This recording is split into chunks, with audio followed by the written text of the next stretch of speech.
Comment renforcer la relation avec votre équipe? Aujourd'hui, j'aimerais vous parler d'une méthode qui est extrêmement simple, d'une petite habitude à faire plusieurs fois par an au minimum, qui est hyper simple à mettre en place et pour laquelle vous allez peut-être avoir une certaine résistance si vous avez une activité virtuelle où tout le monde travaille à distance, mais aussi peut-être si vous avez une activité entre guillemets réelle, c'est-à-dire où tout le monde travaille ensemble dans le même bureau. Cette habitude qui peut vous aider à renforcer la relation avec votre équipe, c'est tout simplement de se rencontrer en chair et en os. Alors, je vais vous expliquer pourquoi ça s'applique aux deux types d'activités. D'abord, je vais commencer par mon entreprise actuelle, Le Marketeur Français, où nous sommes une société de formation, mais qui est créée sous la forme d'une équipe virtuelle. C'est-à-dire que je travaille avec plusieurs collaborateurs qui ne viennent pas travailler dans mon bureau. Pendant les 10 premières années où j'ai été en activité, mon bureau, ça a toujours été chez moi. Et je n'ai jamais eu personne d'autre qui est venu travailler chez moi. Donc, chacun travaille de chez lui dans mon équipe. Et donc, chacun, en fait, travaille de chez lui. Certains ont testé de travailler dans des coworking et ont fini par décider de revenir travailler chez eux. Et en fait, quand on a une équipe virtuelle, il peut se créer une sensation de détachement. C'est-à-dire que si vous n'avez pas le contact physique régulier avec vos collègues, peut-être que vous vous sentez un peu moins impliqué. Ce qui est tout à fait naturel, c'est ce qu'on dit dans le proverbe français « loin des yeux, loin du cœur », dans le proverbe créole « quand le jardin est loin, les gombots meurent », le créole guadeloupéen. Et le sens est normal, c'est que si on ne se sent pas réellement au contact, l'occasion de communiquer et d'échanger, eh bien, on est potentiellement un petit peu moins impliqué. Donc, comment est-ce qu'on fait pour renforcer cette relation? Eh bien, c'est le fait tout simplement de créer ces occasions de rencontres et d'échanges. Maintenant, vous allez me dire, mais Sébastien, parmi les personnes qui me regardent, un certain nombre d'entre vous, soit vous n'avez pas d'équipe, soit vous avez une équipe, mais cette équipe, elle est présentielle. Tout le monde travaille ensemble dans le même bureau. Eh bien, j'aimerais aujourd'hui vous donner ce conseil aussi.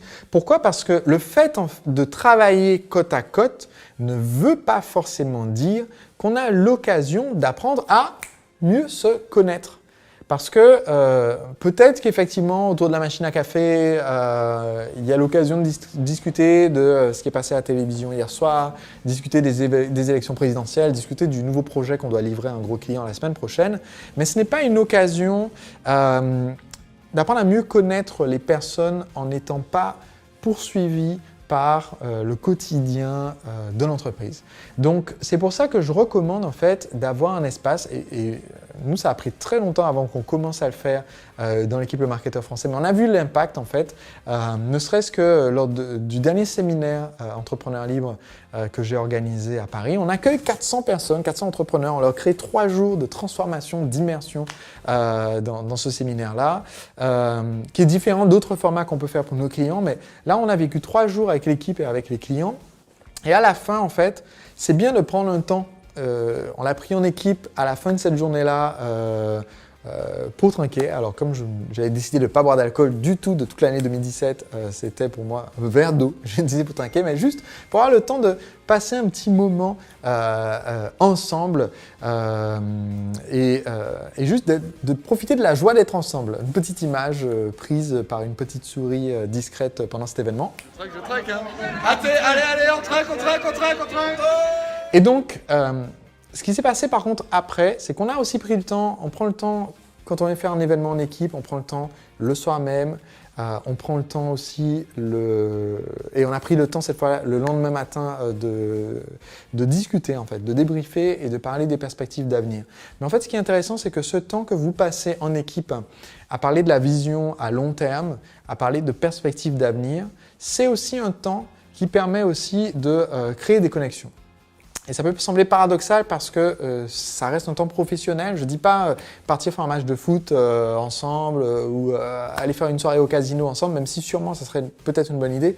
Là, je parle du fait que quand on prend du temps pour se voir entre 4 yeux, être ensemble entre 4 murs, sans distraction extérieure, sans que personne soit en train de lire les emails ou de répondre au téléphone, sans que on soit dans le train-train du quotidien, mais vraiment dans une bulle, et qu'on est en train de parler des projets d'avenir peut-être à 1 an, à 5 ans pour l'entreprise, et que chacun peut parler à cœur ouvert, eh bien ça crée un lien supplémentaire qui est très très fort et on repart après avec une dose de motivation, avec une dose d'appréciation supérieure aussi pour le travail des autres membres de l'équipe et c'est ce que je vous souhaite pour vous. Donc si vous avez une entreprise présentielle, prenez quand même le temps de créer cette bulle au moins 1 fois ou 2 fois dans l'année. Si vous avez une entreprise à distance, essayez de faire en sorte que ça soit le cas. C'était la première fois qu'on avait autant de personnes de l'équipe simultanément. Mon but, c'est d'en arriver sur une prochaine rencontre, à avoir tous les membres de l'équipe, puisque certains étaient encore à distance, mais mon but, c'est d'arriver à un moment donné à avoir vraiment tout le monde au même endroit, au même moment, ce qui n'est pas gagné avec toutes les différentes nationalités, les différents pays, mais ça fait partie de mes objectifs et je peux vous assurer que ça nourrit vraiment énormément l'esprit d'équipe.